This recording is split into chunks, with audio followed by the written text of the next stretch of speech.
بسم اللہ الرحمن الرحیم۔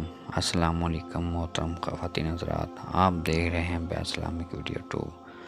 ہماری روزی میں برکت کیوں نہیں ہے؟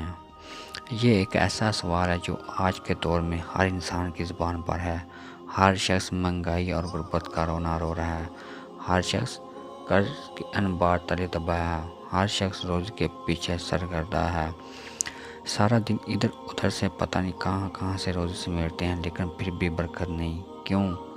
گھر میں بیوی اور بچوں کے ساتھ جھگڑا کہ ابھی پچھلے ہفتے تو گھی کا کارٹن لایا تھا، اتنی جلدی ختم ہو گیا۔ چینی کیوں اتنی زیادہ ڈالتی ہو؟ چائے میں دیکھتی نہیں ہوں مہنگائی ہے۔ الغرض گھر کے کھانے پینے سے برکت اٹھ گئی ہے۔ کیوں؟ اس کیوں کا جواب یہ ہے کہ ہم سب سے پہلے ان سبب کو دور کریں گے جو بے برکتی کے موجب بنے ہوئے ہیں۔ ان سبب میں سے ایک بڑا سبب ترک نماز ہے، اور خصوص نماز فجر ہے۔ انگریزوں کی طرح دیر تک سونا ہماری عادت بن گئی ہے۔ حضور صلی اللہ علیہ وسلم کے زمانے میں ایک صحابی رضی اللہ عنہ آپ صلی اللہ علیہ وسلم کے پاس تشریف لائے، اپنی ناداری اور مفلسی کا ذکر کیا۔ آپ صلی اللہ علیہ وسلم نے حکم دیا کہ اپنے گھر کی دیواروں کو اونچا کر دو۔ صحابی رضی اللہ عنہ نے حکم کی تعمیل کی، اور کچھ دنوں بعد آپ صلی اللہ علیہ وسلم کی خدمت میں پیش ہوئے تو بتایا کہ حالت ابھی بالکل ٹھیک ہو گئی ہے، لیکن یہ دیواروں کی اونچا کرنے میں کیا مسئلہ پوشیدہ تھی۔ ارشاد ہوا کہ تیرے گھر کے سامنے سے ایک بے نمازی شخص کا گزر ہوتا تھا، جس کی نواست تیرے گھر پر اثر انداز ہوتی تھی، اور تیرے رزق سے برکت اٹھ گئی تھی۔ استغفر اللہ، یہ ایک بے نمازی کے صرف کسی کے گھر کے سامنے سے گزرنے کی حالت تھی، تو اگر گھر میں بے نمازی موجود ہو تو اس گھر کی نواست اور بے برکتی کا آپ خود اندازہ لگائیں۔ دوسری بڑی وجہ یہ ہے کہ ہم آخرت کی تیاری کو چھوڑ کر صرف دنیا کے پیچھے لگے ہوئے ہیں، اور پھر بھی ہمارے ہاتھ کچھ نہیں آتا۔ کیوں؟ حقیقت یہ ہے کہ ایک دفعہ دنیا کسی جاندار کی شکل میں ایک بزرگ کے پاس آئی، اور ایسی حالت میں اس کے ماتھے سے خون رس رہا تھا اور دم کے بال جڑے ہوئے تھے۔ بزرگ نے حیرت سے دریافت کیا کہ تم کون ہو اور تمہاری یہ حالت کس نے بنائی؟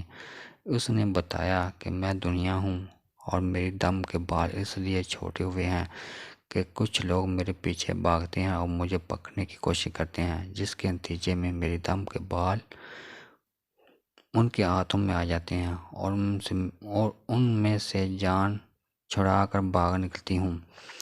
اور یہ جو میرے ماتھے سے خون رس رہا ہے، تو یہ اس وجہ سے کہ کچھ لوگ ایسے بھی ہیں جو کہ مجھ سے دور بھاگتے ہیں۔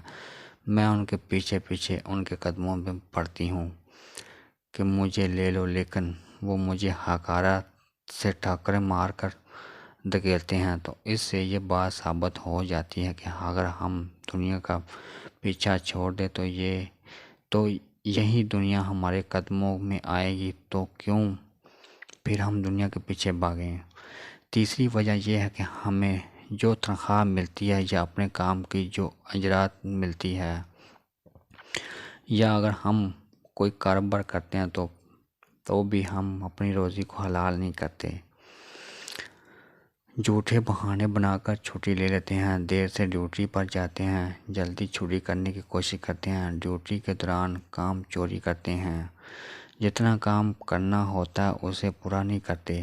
تو اسی طرح ہماری تنخواہ یا اجرات میں حرام کا عنصر شامل ہو جاتا ہے، جو کہ بے برکتی کا موجب بن جاتا ہے۔ حقیقت یہ ہے کہ ایک شخص نہایت غصے کے حالت میں جا رہا تھا کہ راستے میں ایک بزرگ سے ملاقات ہوگی۔ بزرگ نے ماجرا دریافت کیا تو وہ شخص کہنے لگا کہ میں قرض کے انبار تلے دبا ہوں، تنخواہ سے گزارا نہیں ہوتا۔ آج اپنے مالک کے ساتھ دو ٹوک بات کرنے جا رہا ہوں کہ یا تم میری تنخواہ بڑھا دو یا پھر میں کام چھوڑ دیتا ہوں۔ بزرگ مسکرا کر بولا، اگر میرے مشورے پر عمل کرو تو تمہاری مشکل آسان ہو جائے گی۔ اس شخص نے وعدہ کیا بزرگ نے کہا کہ اپنے مالک کو کہو کہ میری تنخواہ کم کر دے اور پھر 1 مہینے بعد آ کر اسی جگہ مجھ سے ملو۔ اس شخص نے بزرگ کی بات پر عمل کیا اور 1 مہینے بعد اسی جگہ بزرگ سے ملا اور ان کا شکریہ ادا کیا۔ میرے حالات بہتر ہونا شروع ہو چکے ہیں، لیکن یہ بتائیں کہ تنخواہ کم کرانے میں کیا مسئلہ پوشیدہ تھی؟ بزرگ نے مسکرا کر بتایا کہ تم جتنی تنخواہ لیتے تھے اتنی ڈیوٹی نہیں کرتے تھے، اس لیے تیری تنخواہ میں حرام کا عنصر شامل ہوتا تھا اور اس لیے تیری روزی میں برکت نہیں ہوتی تھی۔ قارئین اکرام، اسی طرح اگر دیکھا جائے تو ہمارے روزمرہ زندگی کے بیشتر کاموں سے بھی برکت اڑ چکی ہے۔ کھانا کھاتے وقت، پانی پیتے وقت، کوئی کام شروع کرتے وقت بہت ہی کم لوگ ہوں گے جو بسم اللہ شریف سے کرتے ہوں گے، تو برکت کہاں سے آئے گی؟ میں ایک جگہ کسی مسجد میں ایک آواز بورڈ پر پڑھا تھا جس میں لکھا تھا،